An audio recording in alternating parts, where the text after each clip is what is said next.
Welcome to the Vergecast, the flagship podcast of podcasts. I'm your friend David Pierce. It's like 10:25 at night, and I'm out for a walk. So I work in my house, and I work in the basement of my house, which means there are a lot of days I get to bedtime about now and realize I haven't really been outside all day. Plus, I've been doing all this research into the incredible effects of walking on your creativity, on your health, on your brain, on your problem-solving ability. One of the best things you can do in almost any situation is just get out and walk for a while. This is a thing I know intellectually and don't do nearly often enough, so I'm trying to follow the correct advice a little more.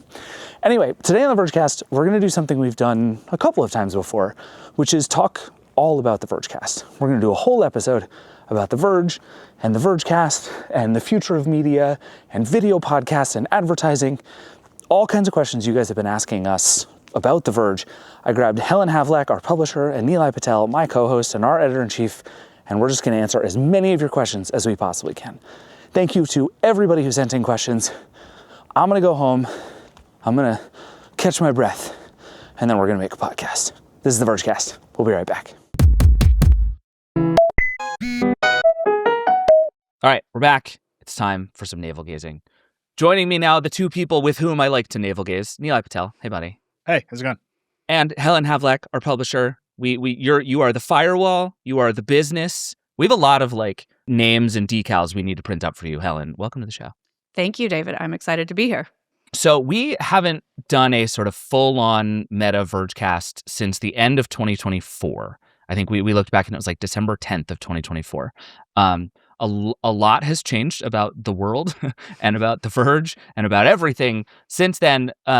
And we just decided to do this episode because every once in a while we get to this point where there's a sort of critical mass of people asking us about sort of the same things about how we operate and how things work and what we're up to. And we're also in the middle of making lots of changes. So this just felt like a good time. Glad to have both of you here. So we're going to start with some news, which is that today, as you're listening to this, Tuesday, our new website has rolled out. We've redesigned the homepage. Nilay, why don't you go first? Do you want to just describe what we've been trying to do with the new homepage? Yeah, I'm really excited about it. I have to say on behalf of our product team that it's not a redesign. It is a restructuring, and it's going to let us do a lot of things in the future. This is me trying to be a product person. It's a new architecture. No, it's actually a pretty small redesign in the scheme of things. Obviously, people react to things that look different, and it looks different. So our redesign in 2020, 2021, we made the story stream on the homepage. And basically the thesis was we should be able to tweet to our homepage. And so we introduced quick posts. Quick posts are all over the site now. They're in story streams. We use them for all kinds of things. One day they will be federated, which we can talk about. And we ran what looks like a social media feed. And our incredible product manager, Danielle, has been doing all these user surveys. And people are telling her that they use the site like social media because they want to get off of social media. So they come to our site to look at a thing that looks like a social media feed, but is made by real people you can trust and is not algorithmic in that particular way. And they leave comments, and that's like one experience. Then there's another huge set of people that just want to see the stories, that just want to see all the stories from the Apple event or what the top stories that we've picked today are.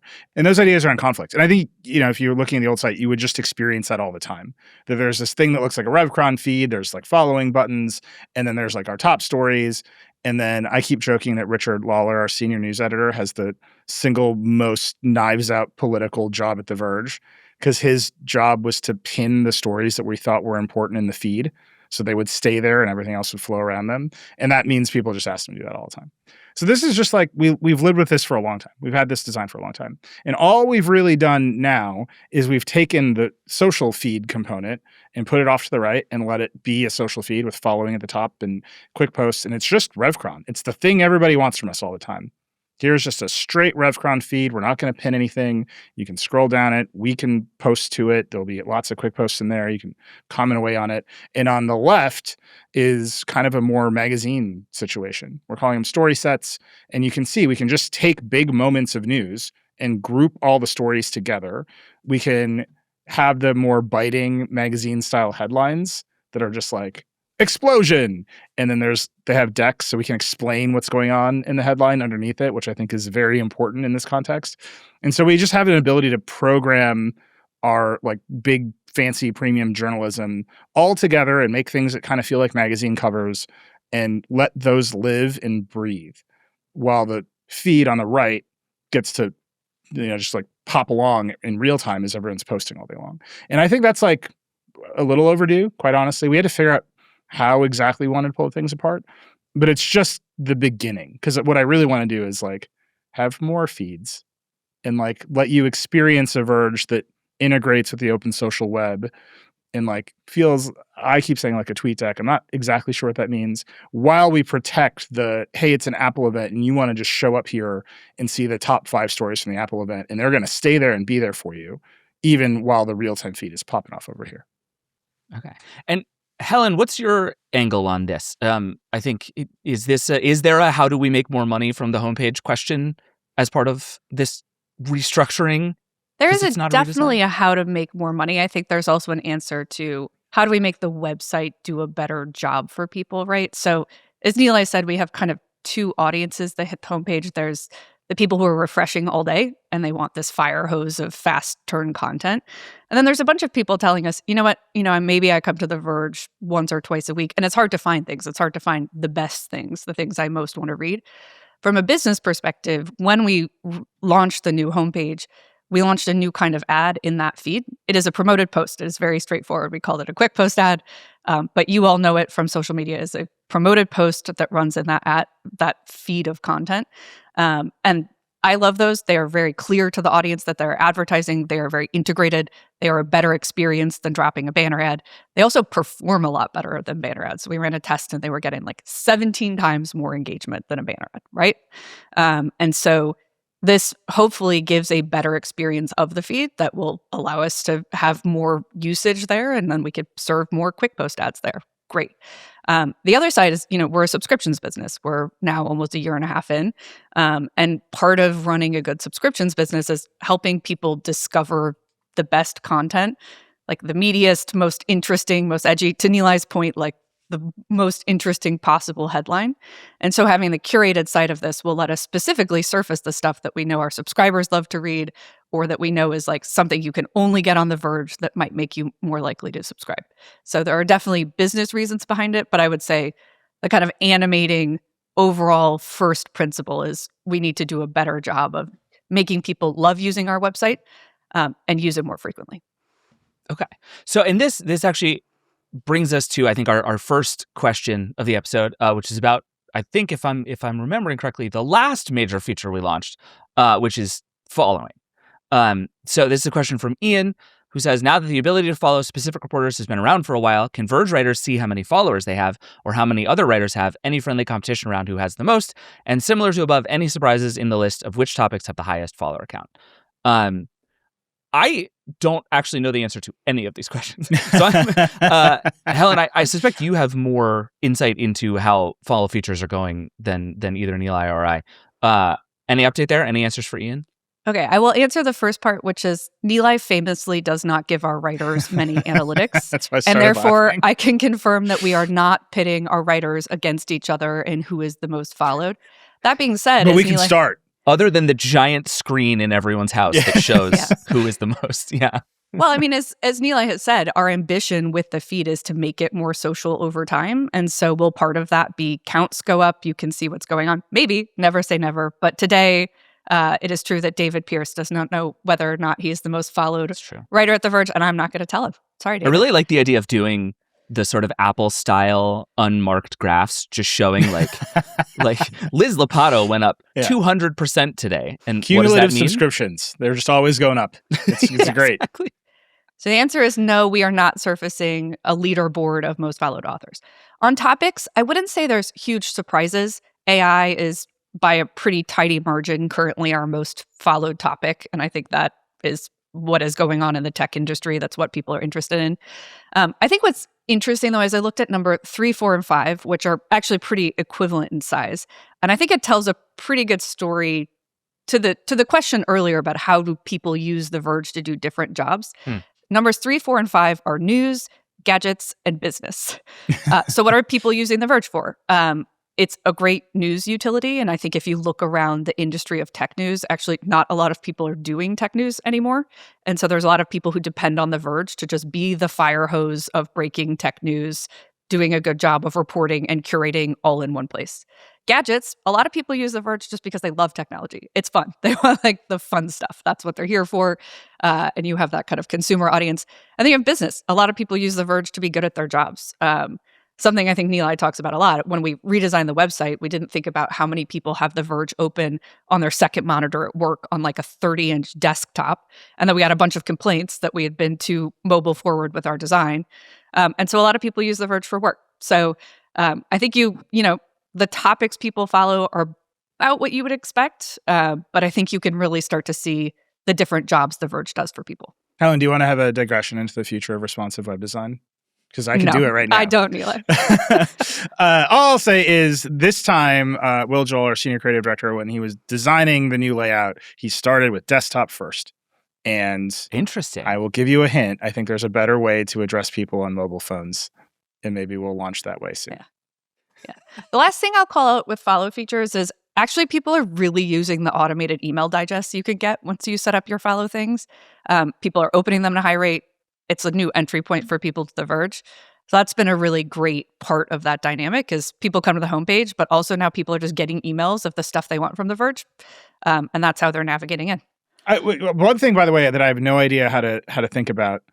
It's true. As Helen is saying, we're getting a little more social. We're going to integrate with the open social web. The reason I keep saying TweetDeck is because maybe all I actually want The Verge to be ever is a feed of cool gadgets that you can follow. You can see how all that stuff would come together.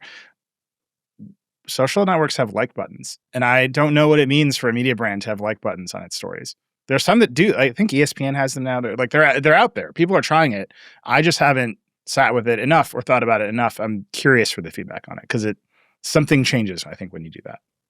So this is a fairly direct lead to the next question, which comes from, I believe it's Govind, who says, you've been public proponents of social internet protocols, especially at Proto. I would quibble with that, but whatever. Nilay said repeatedly that if The Verge were starting today, it would put up a Blue Sky server. Has also teased that more protocol-based social and publishing features may be coming to TheVerge.com as soon as this year. I would love to know what the team at The Verge and Vox Media at large has been up to. What can we expect to see in the coming months and years in the realm of publishing and community engagement over protocols? Nilay, I think the question here is essentially, what is sort of your current theory of the case about connecting The Verge to these broader open social protocols? Yeah. Let me start with why I say if we were starting The Verge today, we'd start a Blue Sky server. I think all great media brands grow up with their distribution. So the Verge is just like a good example. We started in 2011. We started a giant desktop website, and like phones didn't exist in the way that they exist now. Like we came up with distribution on the open web, and every media player thought that was going to be the biggest thing in the world, and that maybe played out or didn't. YouTubers came up with YouTube. They grew up with a thing that distributed them. And we don't have to do too much media theory, but I think that holds true. So when I say if we were starting The Verge again today, what would we do? The exercise in my brain is what is the distribution that's on the way up that you would build a thing around? And maybe for the last 5 years, the answer has only been YouTube. And then there was like a brief minute when the answer was TikTok. And I just think it's hard to survive on those platforms, as we'll come to. I'm confident in this conversation. And so when I say Blue Sky, I'm like, oh, this is distribution that no one controls. There's no Jack Dorsey or Elon Musk or Mark Zuckerberg literally with a knob being like, I don't like you, and turning you off, which is a thing that I try to run away from. And so Blue Sky is like open distribution. ActivityPub is open distribution. And that's why I keep saying that's what we would start. We would start a thing on the open distribution that no one controls and like try to make our own way. We have, because these are all like open protocols, that doesn't mean we can't also just do that now. And a quick post as a social object, if you think about it that way, can really connect to those protocols directly. Now, a problem is that our entire site is built on a CMS. A few years ago it was Chorus. Now today it's WordPress, and our quick posts are still just WordPress objects. They're not actually like social objects. So we have some work to do to bring them to the next turn, so that when someone replies to a quick post on a platform like Blue Sky, it shows up on our site. And then we have a moderation problem. There's like layers and layers of things to solve here. But it just seems obvious that we should connect to the next generation of distribution that no one controls. Because that to me that's always the thing a media brand that's on the rise should be trying to do. So is your sort of big idea there that ultimately every post on The Verge is also a Blue Sky post that sort of lives both inside and outside of the ecosystem? I think, for the way that Helen and I talk about it is, you can get some traffic and that's great. And you can't live or die on traffic. Like the traffic can go away. Like the Yahoo algorithm cannot send you traffic to your links on the Yahoo homepage anymore, which is a real experience that we've had. Google can go away. Like that's just traffic. It just comes and goes and that's great. The goal is to turn the traffic into audience and have people come to you directly and care about your brand and your people, which we are very lucky that anyone is even listening to this. I don't take that for granted at all. Okay. And then the real goal is to turn the audience into a community. And we're very lucky that we have that too across platforms. And so I just look at these like open distribution protocols. And I'm like, oh, this is how I can go get a bigger community, right? We're going to be where you are. And if you reply to us or like our posts or engage with us on Blue Sky or Threads or Mastodon, we'll get some value from that too. And the people who are out on those platforms, we can curate that work in other ways. Like if I could retweet Casey once a week, I think that'd be really valuable. And then our audience on our platform would see Casey's work and they could engage with it directly. And that feels good to me in a way that writing a WordPress post about a Casey tweet has always felt bad to me. Do you know what I mean? Like no one wants to do that work. They just want to be like, here's this thing we saw that's great and like let our audience engage with it. And that feels of service to everyone. So we have a long way to go. I'm not saying we're going to get there tomorrow, but that is the vision, is to say our community exists in all these places in a way that is additive instead of constantly dividing our attention. Yeah. I could give you the ruthless business answer of I was why just I'm going to say, I interested. want your theory of the case I'll give too. you the ruthless business answer of why I'm interested in open social web projects like Surf from the Flipboard team. So platforms like Meta X, they are openly hostile to news content in their algorithms, right? They have moved away from that. They are no longer great discovery sources for us. Links in general, even. Forget news, just links. They're not like good places to hang out anymore. Yeah. We talk a lot about like, could you start a Verge now the way we started The Verge, or you started The Verge 15 years ago? And the answer is like, probably not, or you would need a lot more money, because starting something for free and finding audiences for free is much harder now. A lot of audience discovery is people buying ads from Mark Zuckerberg, right? I would rather not give money to Mark Zuckerberg. I would rather spend money on journalists in our newsroom, which means the discovery problem, like, can we solve it a different way? So if you were to say, like, what are 3 things that are excited about an open social web for us? We talked about quick post ads on our website. They're objects that run in our feeds. If you could follow those feeds out in the world on whatever like social platform you happen to want to use, and then I could serve you ads there, that would be great for our business, as opposed to we're going to give those feeds to X for free, and then they are going to sell ads and keep all the money, right? That's just a better business for us. Secondly, to the point of discovery, I would love to acquire acquisition channels for us where, again, I don't have to pay to play, right? So the open social web is a lot more friendly to news. It is not, so I think there's opportunity there for how do you get the next cohort of Verge audience. And then as Nilay said, as we think about our website, our product experience, I think there's really fun ideas about how you create new product experiences that attract people to The Verge, because the open social web you can surface in all kinds of different ways. So that would be my cold business answer of, I would rather give our money to the newsroom than be buying acquisition from Meta or whoever. Yeah, like a couple of years from now, I would like it to be obvious that big algorithmic social platforms feel bad and The Verge feels good. But like, it has some of the vibes of I'm logging on to a community platform that is full of interesting people who are having real conversations. And again, we had a long way to go. These protocols are not ready for all the things we want to do. That I know we've been talking about this for ages. It is literally some of the stuff needed to get built, right? And there's still yet more things that need to get built. But I can see what it looks like. And I would like to make the argument to all of our constituents, to our audience, first and foremost, to our staff, to people we're trying to hire, on Helen's side, to the advertisers. that our site has all of the vibes and the excitement of a community platform, of a social platform, but none of the bad feelings. And it's going to take us a while to get there. It's not today, but it's where we are trying to go. And if I think we get there, I think we'll be okay. I like it. All right. And just one follow-up question from David Pierce at The Verge, which is, Helen, square all of this with The Verge is increasingly a subscription business, and we're putting more energy into bigger, meatier reporting, and we want to make a thing that people log into and pay for. The media industry has done a lot of chasing distribution to its own peril over the years. Why try and do both of these things simultaneously? I think if you look at, David, like the economic model of The Verge 10 years ago, or any web business, like the old economic model of the open web is dead. How that economic model worked is Google and, at points in time, Facebook sent a fire hose of traffic to different web pages. People served kind of advertising on those pages. And for a period of time, that scale was so big and that advertising product was like good enough, although people didn't love it, that it was able to support big newsrooms, big businesses. This hasn't just hit the journalism industry. So now the scale is going away, and also what advertisers are interested in and learning about what performs in the advertising space is changing. And so the reality is, as a purely advertising business, advertising is very cyclical, it's volatile.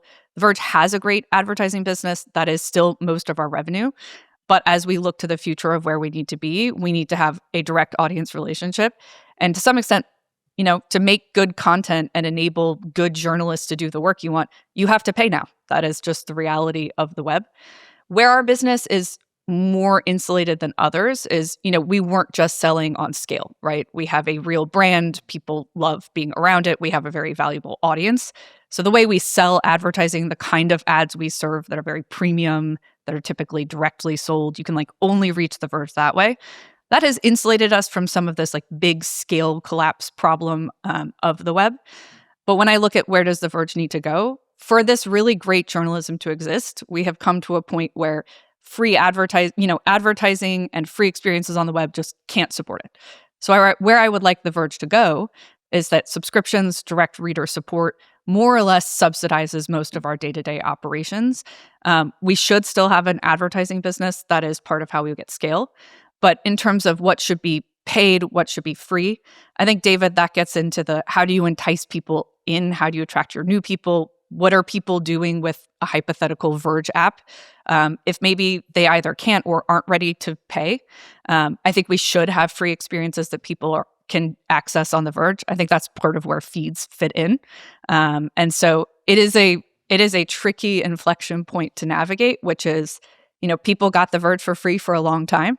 I know it's hard when we're saying, okay, I'm sorry, it's time to pay now. But the web has changed. The business of the web has changed. What advertisers want has changed. That old economy is dead. And so it is. We are entering a place where we are now balancing these two things of subscriptions kind of powering the core of the business, and then advertising helping us grow. Okay. I just want to say, for people counting, that is now either 1.5 or 2 mentions of a Verge app. Just throwing that out there. Our next question comes from Jupiter, and they ask, y'all have mentioned a few times that you have a young audience, and I'm curious about a few things regarding that. When you say young, what do you mean? Are we talking 20s, college age, or even younger? How dramatic is that skew in demographic towards the younger audience? Basically, a bunch of questions about who the Verge audience is. Helen, I know you did some work to answer this question. What do you have for us? Okay, I have pulled some data on what the Verge looks like this year. So it's very current. The really interesting thing, just to say right off the bat, David, is that we pulled website data and we also looked at YouTube, and it's actually the same, which I think is fascinating about the demographics of both YouTube and The Verge, where our split on age is identical on our own website as it is on YouTube. Okay, our biggest readership is ages 25 to 34, people who more or less came out of college about 10 years ago. The next biggest group, millennials-ish, 35 to 44. And then we have about the same amount of readers who are 18 to 24 and 45 to 54. And then much fewer over age of 55. We don't collect data on the website of people 17 and younger, so I can't speak to that. But that does say, a lot of our audience is actually pretty young. I think, why is that the case? I think you can look at several factors. So the tech industry has been booming for a long time, but I think as you look at like the move of people into STEM majors to enter what, at least until recently, was a stable career path in the technology industry, you can see that. That's not the whole story, though. Last time I looked at ComScore, I think The Verge's audience skewed about like 10 years younger than CNET's. So some of it's also been in our approach to coverage, how we surface content. So, for example, a big part of the Verge newsroom is leaning into individual personalities, making videos that reach people on social platforms. We care a lot about design. And so I think within the tech cohort, we've managed to skew younger because we have voicey personalities who access feeds off platform in ways that young users are used to. You're talking about Nilay and me, who are both 23 and extremely youthful. You're both right? 23, right. But the more we clip you, the more ubiquitous you are on TikTok, David. So that's true. I will say this explains a lot why the most common piece of information Nilay and I get from people we meet in the world is like, oh, it's so great to meet you. I've been reading The Verge since high school. And Nilay and I both just sort of crumble into dust every time someone says this to us. I love to hear it. Yeah. And also, we are hundreds of years old. It's especially bad when it's like a mid-30s person who is now a product manager at Google. And I'm just like, well... Yeah, I'm like, we covered the thing that you made last week. Yeah, exactly. And you were a literal child when we started doing this. Yeah. By the way, the secret to this is not some like business juice. We just hire cool people. That's the whole secret. You hire cool people and let them have a good time at work. And especially in a creative industry, you're going to attract an audience of people who are looking for cool new things. Yep. Like I said, we don't do that much analytics in our newsroom. That's the first time I've heard those numbers in ages too. And our strategy, insofar as we have a strategy, is we hired a bunch of cool people.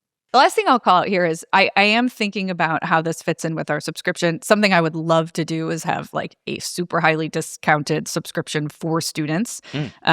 Because I think, to keep The Verge relevant long term, to reach the right people, to bring new people in, we need to keep reaching young people and like training up the next set of Verge supporters. And so that is on my wish list. And I think that's where discounts very important, but also making sure the thing that we make for free is really good is also very important to me. And that the new design is actually going to help us get there and like pull the experiences apart. But that's all a swirl in my head is what's the thing that you start checking in college between classes that you also start checking in between meetings at work. We can build something for that. That's really good, I think. Yeah. All right, let's take a quick break and then we're going to come back and we're going to do a few more money questions before we get into some other stuff. We'll be right back. Support for the show comes from Framer. Framer is an enterprise-grade, no-code website builder used by teams at companies like Perplexity and Miro to move faster. With real-time collaboration and a robust CMS with everything you need for great SEO, not to mention advanced analytics that include integrated A/B testing, your designers and marketers are empowered to build and maximize your .com from day one. So whether you want to launch a new site, test a few landing pages, or migrate your full .com, Framer has programs for startups, scale-ups, and large enterprises to make going from idea to live site as easy and fast as possible. Learn how you can get more out of your .com from a Framer specialist or get started building for free today at framer.com/verge for 30% off a Framer Pro annual plan. That's framer.com/verge for 30% off. framer.com/verge. Rules and restrictions may apply. Support for this show comes from Grammarly. It's easy to feel stuck when you're writing. Even a short email can take forever when you're parsing your tone or finding the most succinct way to make your point. And that's not even mentioning the time it takes switching between different tools and tabs. But Grammarly has features that are tailor-made for working professionals, so you can streamline your writing all in one place. Whether it's an email, deck, or report, Grammarly can help you add polish and impact to your writing, all while amplifying your voice and ideas. From robust brainstorming to kick off an idea, to perfecting the tone of your final draft, Grammarly's AI tools can help you every step of the way. All you need to do is open a new doc from Grammarly's homepage, and all of these features and more are at your fingertips. Fast and easy. 90% of professionals say Grammarly has saved them time writing and editing their work. Maybe it's time to see what it could do for you. You could sign up for Grammarly free and get your professional writing from draft to done. Visit Grammarly.com. That's Grammarly.com.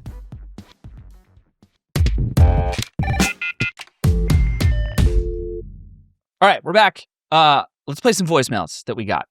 This first one, the next couple in a row are just straightforward money questions. So let's talk money. Here we go. Here's the first one. Hey guys, this is Gordon from Washington, D.C. What have you guys had in terms of perspective about circling around business models that might work, venture capital, etc., but we always end up at advertising? This is true of written content, video content. It seems like now with all the streamers. Do we really only have ads? Or how many outlets, how much room is there for organizations like The Verge to build sustainable subscription models? Thanks. Do we really only have ads is such a perfect question about the internet. Helen, I'm curious for your take on this first. I think my answer is subscriptions are emerging as one very viable business model, especially for the news business. Often a subscriptions business can be smaller than an ad-supported business, but that's not necessarily the case, right? You can have a big subscription-supported business. And so I do think subscriptions could be a huge part of The Verge. We have given you all Vergecast listeners ad-free experience here on the podcast if you subscribe to us, for example. And so we are, as I mentioned earlier, looking at, okay, how do subscriptions become a bigger and bigger part of our business? While also saying, advertising should be part of this mix, can be part of this mix. So it's not to say I want to break up with advertising. Advertising can be a really good business. It can be a volatile business. What products advertisers want to buy, what is working, you have to keep experimenting and changing. You can't just set it, forget it, say the ads we were selling 10 years ago, we can sell today. But I think the future of The Verge is to have very thriving subscriptions and ad revenue that helps us be a big and great newsroom. Yeah. My paranoia the whole time we've been trying to make The Verge is that everything goes away. And so we've always just tried to be as diversified and direct as we can, right? We want to have lots of different businesses that are coming and going. We want to have lots of different traffic sources that are coming and going. They all go away in the end. But we want to be as direct with our audience as we can, because if we can keep that alive, like everything else can come and go and we can build along the way. So that's that mix. I would actually just challenge that, like, not everything is advertising. It's just internet stuff tends to advertising. Like, there are no ad-supported plumbing companies. I wish there were. It's just someone start one. I will do a decoder with you all day and all night about your ad-supported plumbing company. And then even in the context of streaming, not all streaming is the same. It's video streaming, Hollywood streaming is all kind of converging on one model. But Spotify isn't adding ads to its premium tier. I think people would frankly revolt if they did. Mm-hmm. But their free tier is where all their customers come from. And that's a really important dynamic for Spotify. If you ask them, where does the next premium customer come from? Statistically, it is out of the free customer pool. And I look at that model and say, oh, there's something there that's we can model, right? Like, we want to build a big free ad-supported business that looks like a cool news utility or a cool community thing that you can check that doesn't make you feel horrible. And at some point, you're going to see a story and you're going to say, okay, that's worth paying for. And that's all I'm trying to get to is I don't want to fight it out click for click on social media to get subscribers. I want to be like, we're useful the whole time. Again, I'm saying all this. We have a long way to go. We got a lot of stuff to build to do it. I just see the glimmers of like, oh, this is how that kind of business could finally work in a way that, it was hard to even make the case when we would wake up in the morning and like Facebook had sent us 5 million visitors or like Google had sent a flood of traffic. Like, all that's gone now. And so the idea that we have to make a case for a different kind of business is like, one, if you listen to the media CEOs that come on Decoder, they're like, what should we do? Like, yeah. And our ability to say, okay, this is a thing we've been thinking about for ages and it's crisp and it's clear has been a real benefit. Yeah. And something about the Spotify model, Spotify makes significantly more money in subscriptions than advertising. But as Nilay is pointing out, that is a big part of their funnel into the paid subscription. Helen, one last thing on this. The very last part of this question is essentially about subscription fatigue. We've been at this subscription thing for about a year and a half now. And I think we talked about subscription fatigue and whether it was a problem before we even launched this stuff. What's your sense of sort of people's appetites for internet subscriptions at this moment in time? Is that a real thing we're fighting as a business? I think our subscription is growing at a really healthy clip. I think when I think of subscription fatigue, it's often in the context of there's a bunch of fragmented things that do the same job for you, and now they're all asking you for money, right? So TV and movie streaming, I think, is a great example of it's kind of a nightmare now to navigate, like, where to watch even a sports game, right? Like, how many different subscriptions do you need to do that single job? I think where we want The Verge to play and what will insulate us, I hope, a little bit from subscription fatigue is The Verge is a core utility in which there are not a lot of direct competitors. And a lot of our subscribers, they're here for the utility, but they're also here because they love our journalists and they want to support the journalism. And so as of right now, I'm not seeing that as a huge immediate problem for us. Now, do we need to do a good job? Do we need to be worth the money? Do I know people's wallets are under more pressure than ever? And so if I can have intro offers that help people get in the door at a cheaper price, I will be trying all of that. But I think we have a slightly different value proposition than someone who's saying, well, I just happen to own these 5 little pieces of the IP you want, so you'll subscribe for a month and then churn when the show's over. Okay. Yeah, I mean, that is a really interesting way to frame actually a lot of the stuff that we've been talking about, right? That if we are up against a bunch of Substacks that you subscribe to and you have to debate between us and that's actually, we're in trouble, right? Like The Verge has to go be a different thing than that in order to be worth ideally it. What we are is a community for people. And I don't mean that in like the parasocial creator way, although I would love that. I have a book coming out next year. And so if you could all buy that would be great. I mean that in the sense that our audience is a community. Like we can see it in the comments on our site. We can see it on the comments on our YouTube. We're starting to see it in the comments on our TikTok. Like these are folks who interact with each other, who have a shared set of values, who are willing to disagree with each other politely, right? Like that is very important. And I want The Verge to support that and nurture that. And I think landing great journalism in a community that is excited about it is like a really important flywheel dynamic. But if you're paying us, you should feel like you're part of something, not that we're just selling you links. Right. And I think we have a lot of big competitors that are effectively selling you links. Yeah. I think community is a big part of it. That's a big part of what makes people come back and really engage deeply. I think the other part is, David, what you're also getting at is like, what makes the web bad today? What makes it harder to use and less fun than it used to be? And a big part of that is fragmentation. Mm-hmm. There's fewer big institutions that have everything in one place. There's fewer social networks that feel good to participate in and have everyone you want in one place, right? Like of the good tech journalists, some are still on X, some have decamped to Blue Sky, some are on Threads. So what is the experience of accessing all of that?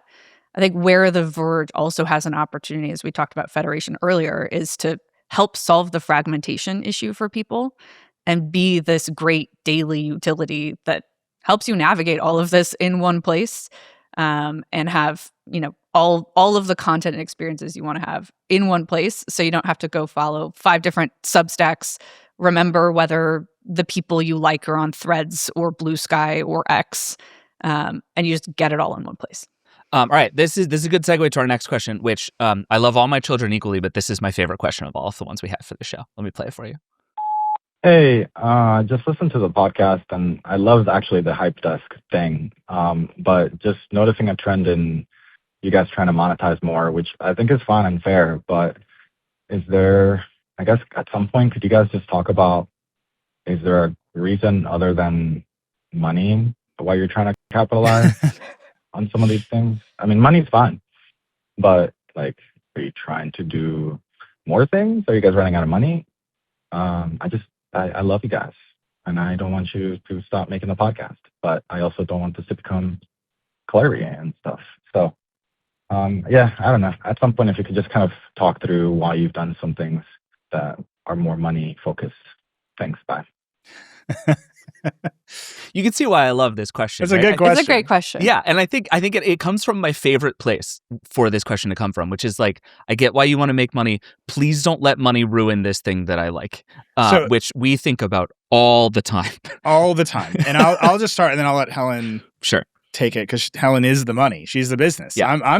We just spend money. That's all we do over here.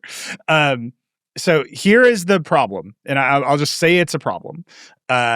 Because we make journalism, and we are very precious and very prickly about the fact that we make journalism, there is money we won't make. It is, and I know it drives the business side of our company crazy, that in particular, there's money I won't make. I won't read the ads, right? And because of that, we have to try other things, because you have to sell what people are buying. And the advertisers have all moved to buying a kind of thing that we won't make because we make journalism. And so I think you're seeing all these new things. From my perspective, you're seeing us try all these new things, not because we need to like monetize more in like a gross, like endless growth capitalism way, but because we have to make products that people want to buy. And the one product that people want to buy the most, we will not make. And maybe one day that'll be over and I will read the ads from my yacht. But that day is not today. So that's my perspective on it. I'll let Helen actually answer the question. Yeah. I love the premise of this question, which is like, maybe there's so much money right now and we're going and getting so much more money that it's just going to Nilay's yacht. I hate to disabuse you of this notion, but the digital media business, if you look around, is not minting an infinite flow of cash. Look at what's happened to BuzzFeed News. Look at what's happened to Vice. It is a tough business, and you should not take for granted that the publications and the people you follow and the things you love continue to exist. This industry is changing really fast, and we have to keep changing in order to just pay for these things you love, to pay the journalists, to pay for the podcasts. Like, we just have to make enough money to do that. As Nilay talks about what is changing in the advertising business, we talked about this a little bit earlier, of the kind of like old school display where you just have tons of scale from Facebook and Google. You throw up a random display ad. It maybe doesn't perform that well, and it's running on like a random third-party website, but it kind of all works out. That kind of model is increasingly going away. The Verge has a big direct brand, which means advertisers want to work with us directly. But advertisers are also, to Nilay's point, used to working with creators and platforms now. And they're looking for integrations. They're looking for people to try their products. They're looking for better ad products that are more relevant to audiences and perform better. Because they're inventing better ad products out on TikTok, right? You get a bunch of people to endorse your product, maybe disclosing it, maybe not. That performs really well. And so our challenge is, how do we satisfy our customers on the advertising side while also protecting the firewall of the journalism? And so Hype Desk came from that point where we were saying, okay, if Nilay and David can't go try the new product and tell you it's great without compromising the newsroom, then how can we do that in a fun way where we have the really fun ad product that performs better, that is better to listen to or watch for Vergecast listeners or YouTube viewers or whoever. And so we tried this Hype Test thing, which is to say, okay, we've got former journalists who are in the commercial space now. They're really fun. They're experts, but they can take the money and play with the product and make a good ad product that performs well while also protecting our newsroom. And so Hype Desk is one of our experiments in inventing new ad formats. We've talked about quick post ads as another place we are trying to invent ad products that perform better. And so the reality is we need to keep improving the ad products we make as that industry changes, as the opportunity changes. And that's... Yeah. I wish we were buying Nilay yachts every year, but I so does Nilay. We are not. I can tell you for sure, Nilay wishes that too. I've been working on that boat for 15 years, you guys. It's a paddle boat right now, but we have ideas. You're just going to slowly build your paddle boat into a yacht. Is that the idea here? Just one Lego piece at a time. And at the bottom is still me just paddling away. Helen, this is probably a useful moment to update on the episode we did 18 months ago. And basically just answer the question, how does The Verge make money? And you can answer that as broadly or specifically as you would like to, but I think we get versions of this question a lot, so we might as well just answer the how does The Verge make money question. The Verge makes most of our money in advertising today. We have a growing subscription business that is increasingly a significant revenue line for us. But subscription businesses take a long time to build. And so the inflection point at which subscription will overtake advertising is still some ways away. So we are primarily an advertising business. Is that like display advertising on posts on our website? Increasingly our ad mix, and this was kind of always the case. So if we're going to get really nerdy about display advertising. Let's do it. Even if you look at display advertising, there's two kinds of ways you can get to display advertising. There's stuff you sell directly and there's programmatic. Programmatic is like you let Google serve whatever. There's a bidding marketplace. Things show up across any website. That is a lower, that pays out at lower rates. But that was the Google promise, right? Like if you rewind to like 12 years ago, it was there's going to be so much traffic that even at tiny bits per page view, you can make it up in giant scale. And that's the scale everybody chased for a decade that has essentially mostly disappeared.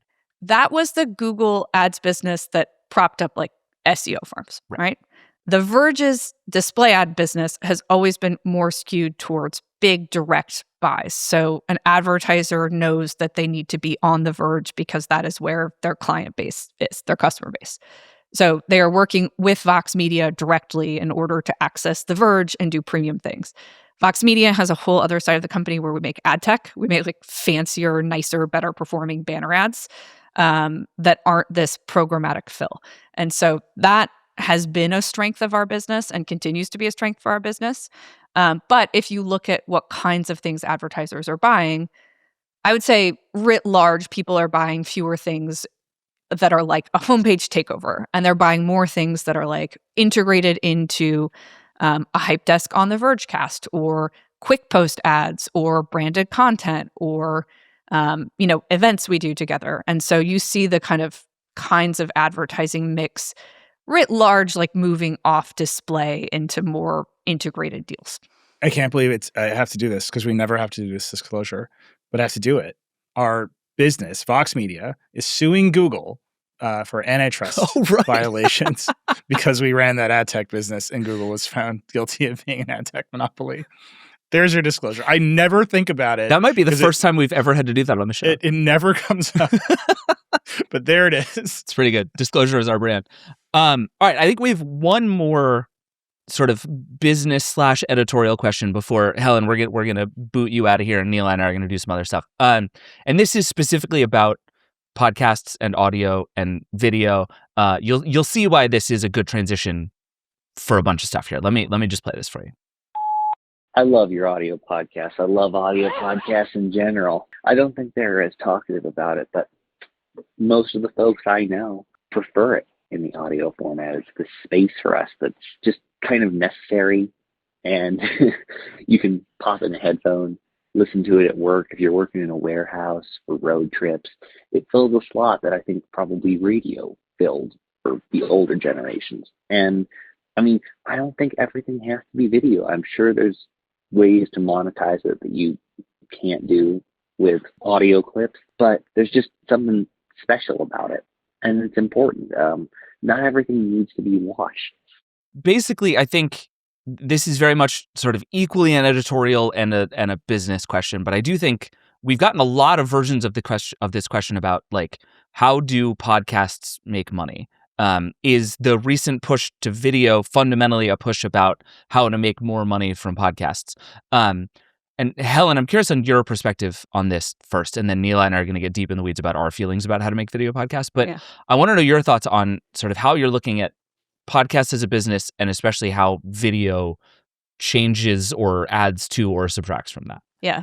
So I will say personally, I prefer audio podcasts too. They fit better into my life. That's how I like to listen to things.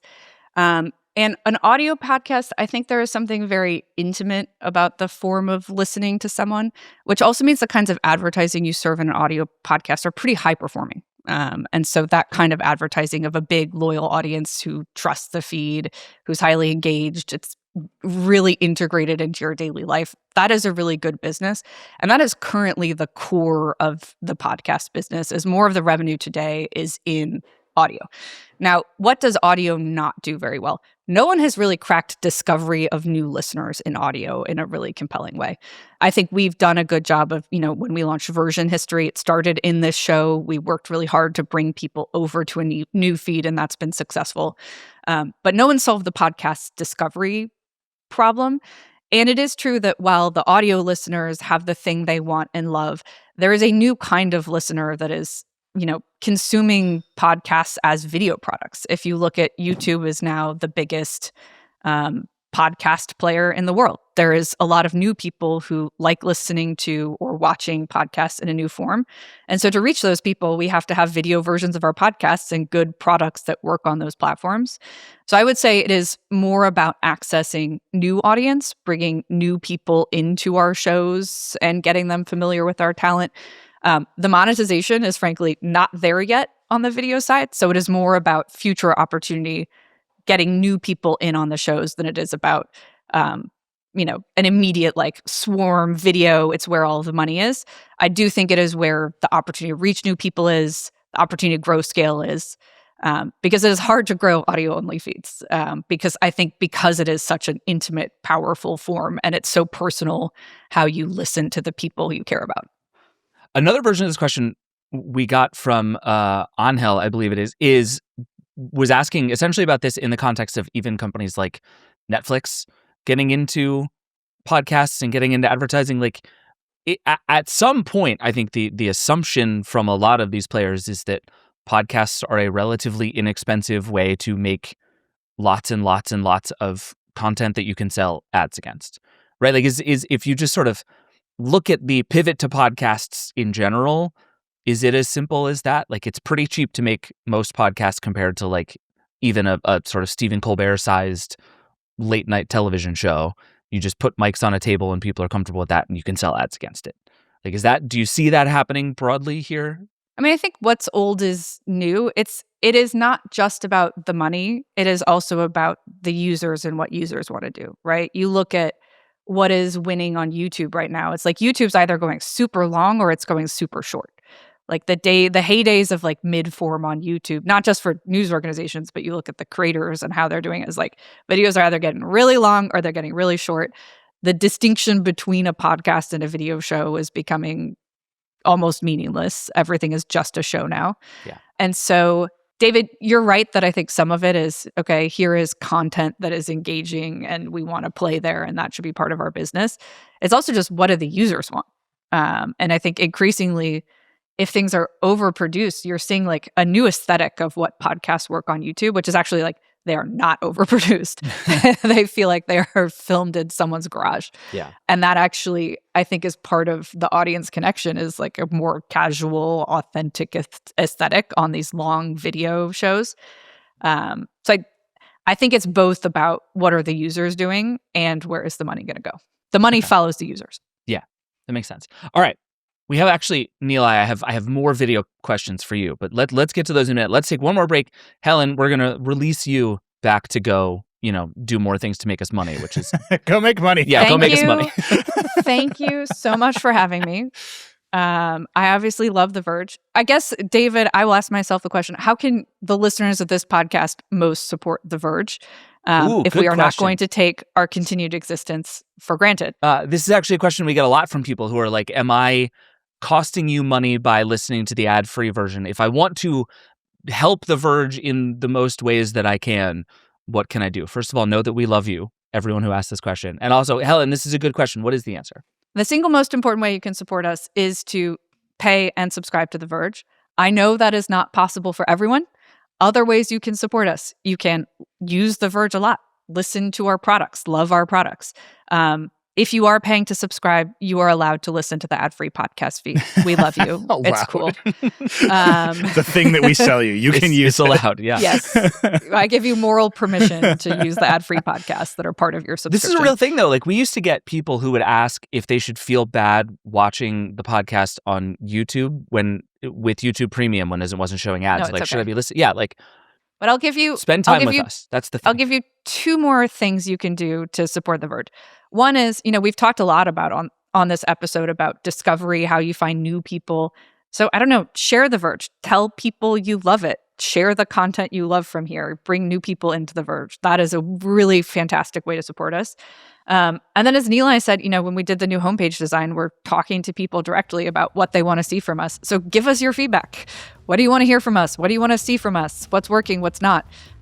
We actually pay a lot of attention to direct feedback from all of you. So subscribe to The Verge. If you can't subscribe to The Verge, it is okay. But tell your friends, send us your feedback. Love it. All right. Helen, thank you. We're going to take a break, and then Nilay, I got some more stuff for you. We'll be right back. Support for this show comes from Whatnot. Whether you're selling online or out of a storefront, you already know the challenge. You're simply hoping for people to find your listing or waiting for them to walk in. But Whatnot flips that. They say they're the live shopping marketplace where you can shop, sell, and connect around the things you love. On Whatnot, you go live and sell directly to people in real time. They see what you've got, ask questions, and buy. And they keep coming back. Whether it's beauty, collectibles, electronics, luxury fashion, and yes, even cookies, sellers are building real, thriving businesses. And for a limited time, Whatnot says they'll match your first $150 sold in the first month. You can visit whatnot.com/sell to start selling. That's WHATNOT.com/sell. Whatnot.com/sell. Support for the show comes from MongoDB. If you're tired of database limitations and architectures that break when you scale, it's time to think outside of rows and columns. Because let's be honest, you didn't get into tech to babysit a broken database. You got into it to actually build something. MongoDB lets you do that. It's flexible, developer-first, ACID-compliant, enterprise-ready, and built for the AI era. Say goodbye to bottlenecks and legacy code. Start innovating with MongoDB. There's a reason it's trusted by so many of the Fortune 500. And that's because it's a platform built by developers for developers. MongoDB. It's a great freaking database. Start building at mongodb.com/build. Support for the show comes from LinkedIn. If you're a small business owner, you know that every hire counts, but time and resources are limited. Finding, connecting with, and screening the right candidates takes up valuable time you could be giving to your customers. That's where LinkedIn Hiring Pro comes in. It's built to be your hiring partner, helping you find the right candidates faster. That way you can hire with confidence without turning it into another full-time job. Hiring Pro streamlines the entire process from drafting your job to shortlisting candidates and conducting AI-powered interviews for initial screenings. Its updated conversational interface lets you describe what you need in plain language. Nearly 60% of hirers find a candidate to interview within a week. With Hiring Pro, you spend less time searching and more time connecting with the right talent. And instead of getting buried in resumes, you get a focused shortlist that actually moves your hiring forward. Join the 2.7 million small businesses using LinkedIn to hire.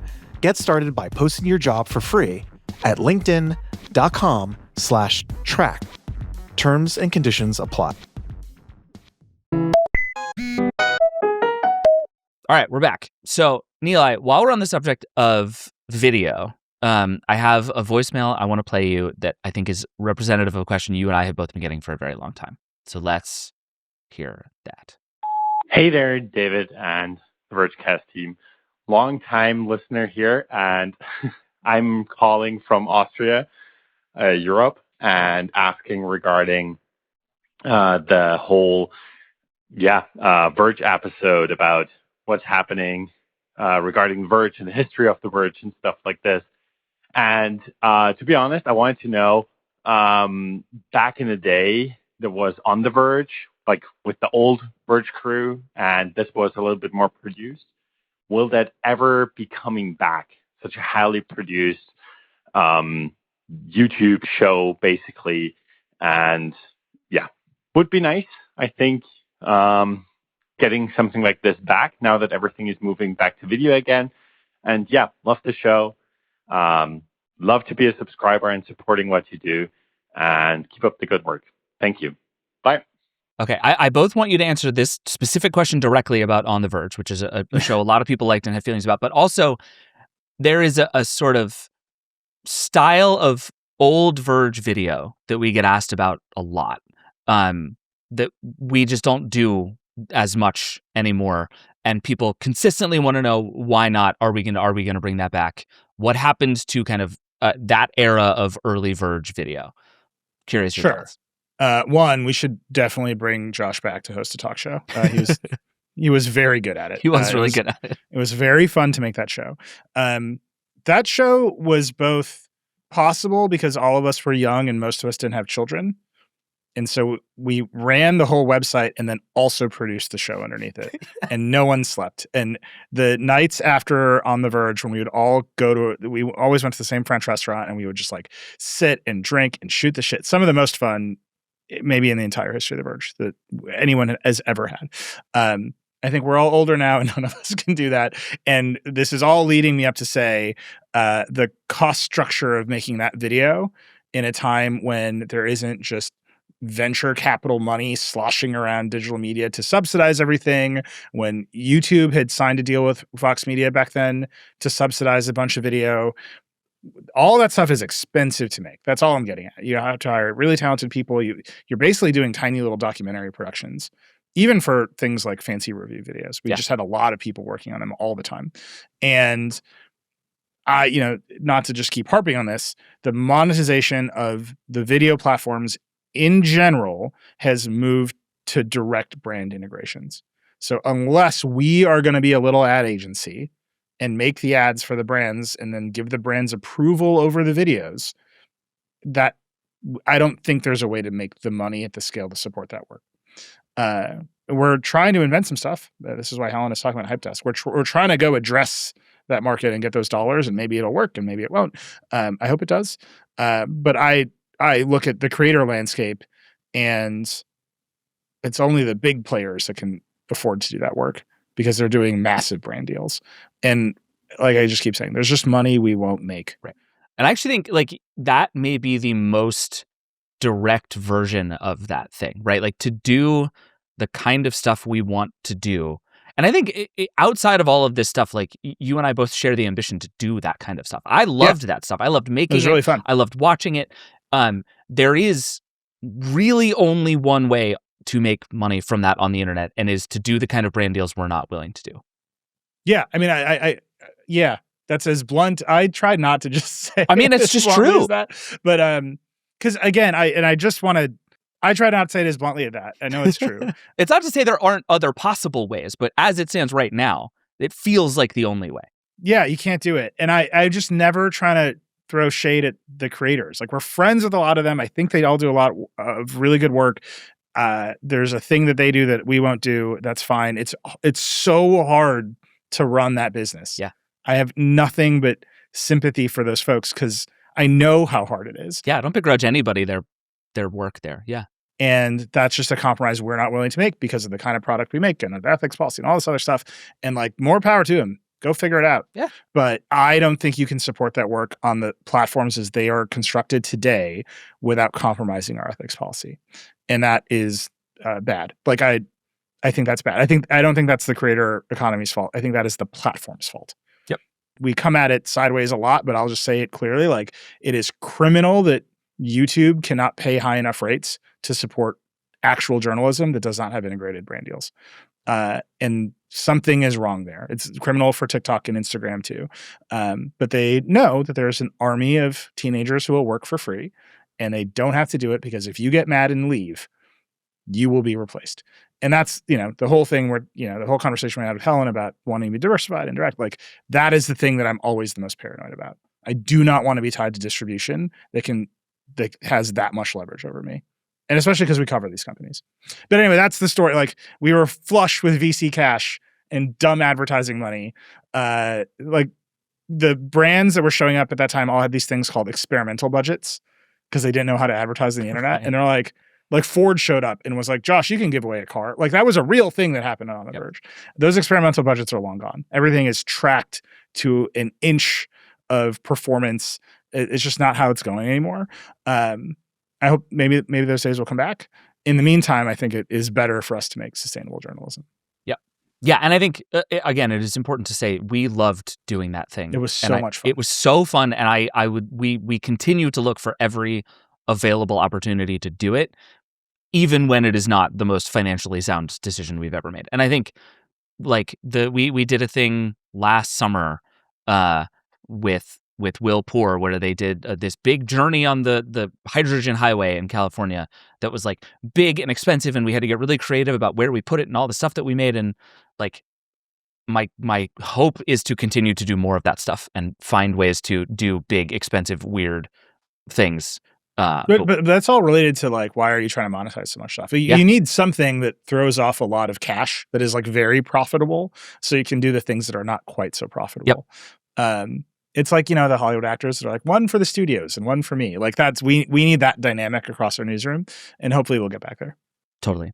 All right. Actually, on that front, we got a question about some Verge alumni. So let me play that for you. Hey, my name is Stefan. I'm calling about the upcoming episode about the Vergecast. So it sounds like through listening to you guys for a very long time that you guys have a pretty good relationship with your alumni. A lot of them, you're proud of them when they move on to do other things. But the Vergecast is different in that people are in your ear and they become, I don't know, they feel like friends and then they leave and it's weird and it feels bad and then you don't know what happens to them. Can you or will you ever talk about how your relationships with alumni are? What are they doing? You know, I don't want to know what happened. I'm sure you guys don't talk about that, but like Alex, Paul, Dieter, what's it like? Do you talk to them? Are they happy? Is it good? I don't know. I just want to know about how these people are doing that, you know, used to be in my ear every week and I miss them. Anyways, thanks. Bye. This question made me so happy. Sweet. I talked to Dieter for a while last night, actually. Did you? Yeah, Dieter and I, Dieter works at Google. Mm-hmm. We do not talk about work. And that took us a while to figure because we only talked about work for a long time.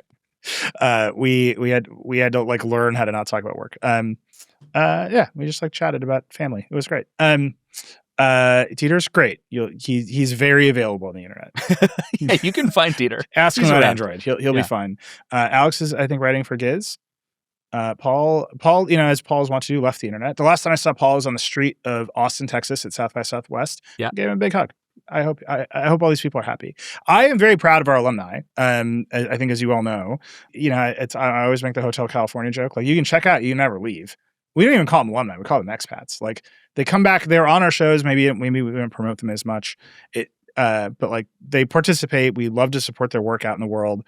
But not everyone can work at every job forever.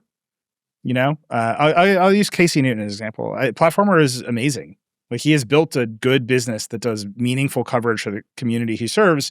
He's, Hard Fork has been built into a new kind of thing that I think is really important. We were probably just a cap on Casey's ambition when he had all those ideas. And I don't ever want to be a cap on anybody's ambition.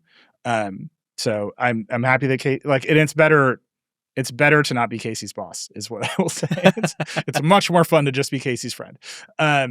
So like, that's how I see it, is like, we should give people room to have the biggest ideas they can. The Verge is a pretty creative place. Like, there's a lot of creative freedom here. And then when they reach the limit, when they feel like we're getting in their way, all we should do is support them on whatever thing they do next. Yeah. I mean, I think from the very beginning, it was like a Verge policy to like be happy for people who leave the Verge to go do other cool things. We have occasionally tried to talk people out of leaving to go do less cool things. Sometimes it works, sometimes it doesn't.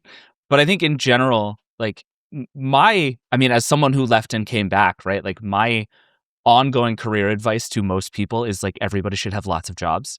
Yeah. And with that comes like, don't hold on to anything too tightly. And on the flip side, like, don't hold on to anyone too tightly, right? Like, there are seasons it makes sense and seasons it doesn't. And I think the fact that like, there are 100 people who used to work here that I can just call and be like, hey, come on the Vergecast and talk to me about this thing. And they're like psyched to come back. Like I think about Sean O'Kane came on the first season of Version History. He was like the first non-staffer we had on Version History. Sean O'Kane, I hired as an intern 400 years ago because he loved his Pebble watch. Like that was the thing that got Sean the job. And he's gone on to great stuff. He's now at TechCrunch doing really interesting, important reporting. And he came back and had this like cool moment being back in the office and then left and went back to his job at TechCrunch. And I was like, this is awesome. Like it's great that we all get to be friends like this. This industry is so small. Yeah. There's only 50 of us. there's just not that many people who do this, and we all know each other, and it is like more fun that we're all friends. And I think people generally don't realize how fun it is that we're all friends. I can't say this enough. I do not aspire to be everyone's boss forever. If I could be no one's boss, I think I would be happiest. Yes, there are people that you probably miss. We can only be so big, right? We can only have so many people. We can only pay so many people.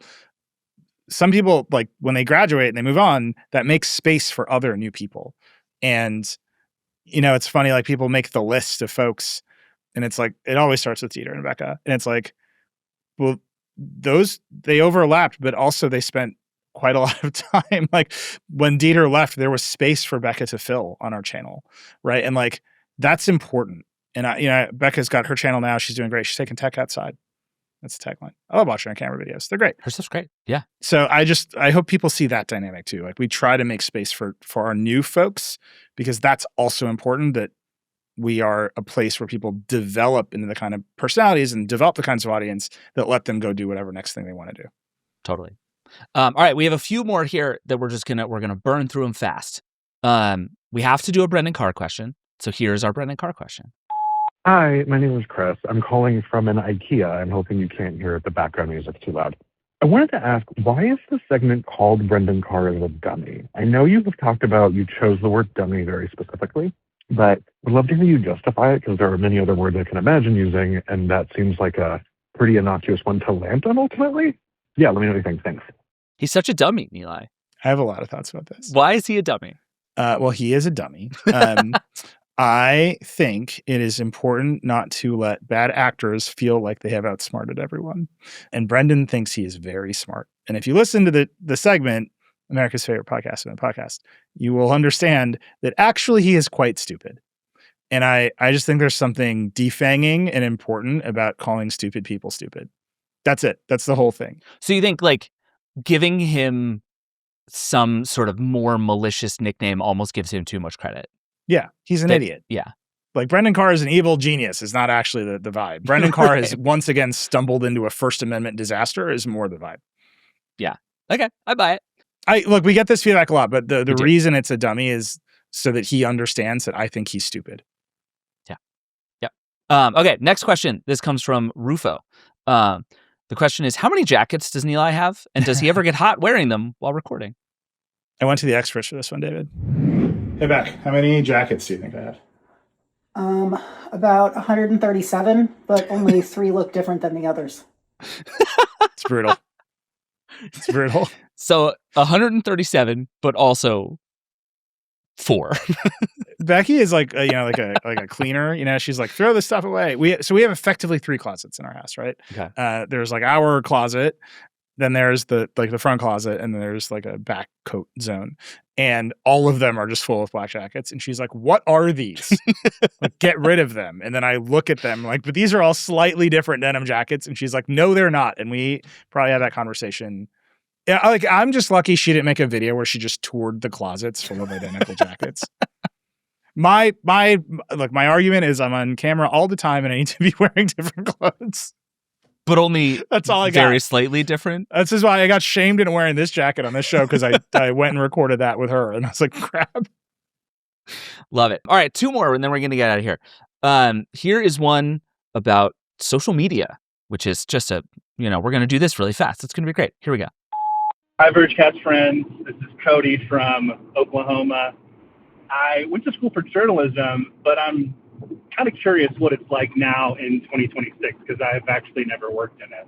When you're using social media as members of the show, do you feel like a need to not block people? How do you handle social media as content creators in 2026?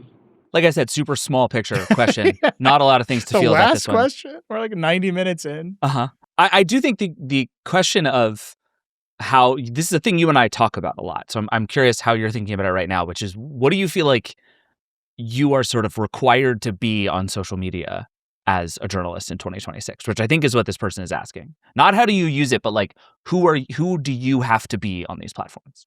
Yeah, I don't know. And it's actually not to continually talk about the book that I am putting out next year, but How to Get What You Want by Nilay Patel. Tell people the name, man. Come on. I'm trying not to make it too. You got to save all the promo juice when there's actually something you can buy. Fair enough. The pre-order isn't even live, David, but we've announced the book. It's a book about, it's just decoder stuff. It'll be fun. You know, when you go to sell a book, they look at your social following. It's like almost like a formula. Like if you have enough Twitter followers, you can get a book deal. That's a thing you can do. And I would like, you know, I showed up and like I had this like pitch about, I've talked to all these CEOs and I think there's a lot to learn about structure and blah, blah, blah. And they're like, how many Twitter followers? Like, it was just like one of those things that you put in the proposal. It's like, oh, this is a business plan. This isn't just a book proposal. And part of the business plan is how big is your social following so that you can distribute to an audience of people that might want to actually see this book. And I totally understand it. And it is totally rational. And it's also like, oh boy, these platforms are marketing platforms. That's what they are. That's how everybody perceives them, except for the handful of us that came up with them a different way. So I'm maybe just in the middle of a full existential crisis about that. I also think it is important to play the games the platforms are designed to make you play. Right? Like being stubbornly anti-algorithmic media when you're trying to grow an Instagram following is just, you're just going to waste your time. Yep. So I'm trying to find the balance in between all of these things. I also think it's important that we reach our audiences there and like tell them about The Verge and like that it's a good product that they should try. I don't know. Where are you at? I've had a slightly different run, which is that I almost entirely stopped sort of actively posting on social media for a while. And like I was still around, I read tweets, I looked at threads, whatever, but like I didn't post very much for a long time. Because it just felt bad. And it was like, I'm just not having a good time here. I will keep looking for, you know, reporting reasons to make sure I sort of understand what's going on, but have tried to engage more recently and have mostly enjoyed it, I would say. But I think one thing I do feel very responsible for is like you and I always joke that we are the customer service line for The Verge. And that's actually a thing I take really seriously and is a thing we do on social a lot is like, I think The Verge is a big brand that is fundamentally just like a bunch of doofuses in Slack trying to make things together. And I think it matters to me to be real people representing this thing that like everyone should remember that we are just like a bunch of people trying our hardest. And that is what we do all day. And so I think I spend a lot of time like answering people's tweets about why a web page is broken. And I think like to me, that's actually the great use of social media is to just sort of respond to people as they engage with the stuff that I and we make. And email is one version of that works. And I get a lot of emails and I try to respond to as many of them as I can. I have been worse at email recently as I've gotten better at social media recently. But like being out there and engaging both sort of as me and also like on behalf of this bigger thing that we make, I think is very important and broadly very useful. I will say I do not at all feel bad blocking people. Like if you are an ass on the internet, you do not get to engage with me. And I think like I spend a lot of time both as a reporter and just as a person. Like I will engage with almost anyone who is operating in good faith about almost anything. You can say the cruelest, most cutting thing to me, and if you are earnest and in good faith, I will take you seriously. And if you are just in bad faith, I don't have time for you, and neither should anybody else. You've done a very good job of curating that audience. I will reveal to the listeners that our first little federation experiment is going to be to federate David's. That's quick right. post feed. And we're going to like work on that and figure that out. And one of the reasons we're like, we'll just start with David, like a very controlled experiment. And it's because David's audience is well behaved. like that will just be a group of happy people who are like, look at this fun experiment, as opposed to like me, which is like, let's fight. And that's just like a very different vibe. I do think you are slightly easier to trigger to saying cutting things on the internet than I am, and it has probably served me well over time. I like to fight, and it's a real problem, and I'm working on it every day. I don't. I have just fully leaned into like kill them with kindness or block them and move on. Right? Like those are the only two moves that I have found that make me feel good, and that's it. And I will keep doing that. And no one should feel 1 second of guilt blocking somebody on the internet. You just shouldn't. Like, no, I don't either. Yeah. But I'm much more open to let's disagree more loudly. You can just see I'm working on it, everybody. It's good. I like this for you. All right. We have one last question. And this is specifically designed to make you, Nilay Patel, both think very hard and feel very old. Here we go. Hi, I'm Jonathan, and I'm a huge fan of the show. And I heard that you were doing the Vergecast questions, and here's a question for Nilay. So, Nilay, you've been gadget blogging since the beginning of gadget blogging. How do you think both the gadgets and how we write and talk about those gadgets has changed over the years? Thanks so much. Nilay just crumbled into dust, everyone. Well, thank you. I appreciate it. I love it. I'm trying not to die. As your local Gandalf. That's a really good question. I actually really appreciate that question. I won't overdo it, but here's my grand unified theory of gadgets. Before the iPhone, the whole industry was chasing this concept called convergence, where you would just make everything a computer. And Bill Gates would show up at CES every year and talk. Every year, he would talk about putting a PC in your living room, because the holy grail of convergence was making your TV a computer, in particular a Windows computer. And that's like why the Xbox exists. And like you just saw everyone was trying to make everything into a computer, and it didn't quite work. And so you just had this like huge ecosystem explosion of gadgets, because everything needed to do a different job. And the idea of convergence was that you could get one thing to do every job. And seriously, the industry just chased this dream for ages upon ages upon ages. But before the phone, that it never worked. Like Bill Gates was never successful at putting a PC under your TV. They are trying to this day, and they can't get it done. And so there was just this like massive explosion of gadgets. And then the iPhone came out, and then everything became an app, and then everything became software. And the idea that you needed a different piece of hardware to do a different job just utterly fell by the wayside. And everything became a little accessory to an iPhone. And that is like coming and going, right? Like it comes and goes. And I'm always like, gadgets are back. And like sometimes they are. And then everything turns into iPhone apps again. And the big consumer base is in apps. And so all of the people with all the ideas about how to solve one little problem that 15 years ago would have been a gadget are now making apps, and often subscription apps. And you just see like, that's not as much fun as it used to be. I do think there are interesting gadgets. I think like, I think a couple weeks ago I mentioned that we bought my daughter a Cricut cutting machine for her birthday. Like that is the most fun gadget we've bought in ages in this house. And we have made so many stickers. Do not buy a Cricut for your 8-year-old daughter unless you are ready for just thousands upon thousands of stickers to be manufactured in your kitchen. But that stuff exists. It's just not the way it was before. And now, because these companies have all gotten so big and so powerful, it's impossible to just talk about gadgets without also talking about money and power and politics. And I understand why that is really tiresome for a lot of people. But it is also true that you cannot talk about the next iPhone without talking about the price of RAM, which means you're talking about war, which means you're talking about tariffs. And I think we try to draw the line, but that is the big new change, at least from my perspective, is these companies used to be small. They were not the most powerful companies in the world. Not everything was converged into smartphones. And so the way we talked about it was a lot lighter. It was enthusiasts doing enthusiast stuff. I sent David a 1988 copy of Macworld the other day, like a PDF of an old Macworld the other day. And you look at the ads of that issue of Macworld, and it's like carrying cases, disk drives, optical disk drives, carrying cases for your disk drives. Like everything around a computer was a piece of hardware or an accessory, or like none of it had like landed in this perfect form factor of the smartphone. I would love to get some of the ecosystem back. I suspect we won't get it back, but finding the things that are small and interesting and fun, I think that's what everyone is missing. I think that it's kind of like it sounds like you're very young. Like it sounds like you're curious about that vibe in a way that like being curious about the past is like really fun. finding the next version of that, I think it's on my mind. That's why I want to feed it gadgets, because I understand what that felt like, and I miss it too. Yeah, I agree. All right. I think that's a perfect place to end.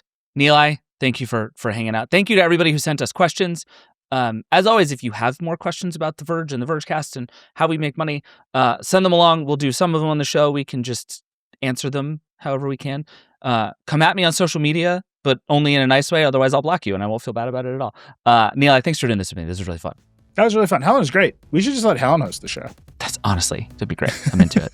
All right, thanks, buddy. All right, that's it for the show. Thank you to Nilay and Helen for doing this with me, and thank you, as always, for watching and listening, and thank you for sending questions. It's very fun to get sort of inside baseball in this way. This is like the stuff we talk about at work all the time. It's fun to get to do it kind of in this more public setting. So thank you to everybody who called and emailed and sent me notes on Signal. Keep it all coming. The hotline, as always, 866-VERGE11. The email, vergecast@theverge.com. Send us all of your thoughts and feelings and questions about absolutely everything. This show is a production of The Verge and the Vox Media Podcast Network. This episode was produced by Eric Gomez, Brandon Kiefer, and Travis Larchuk. I will be back with Nilay on Friday to talk about the news. There's a lot of developer season stuff starting to heat up. There's a lot of AI chaos because there is always AI chaos. And presumably Brendan Carr will be up to stuff too. We'll see you then. Rock and roll.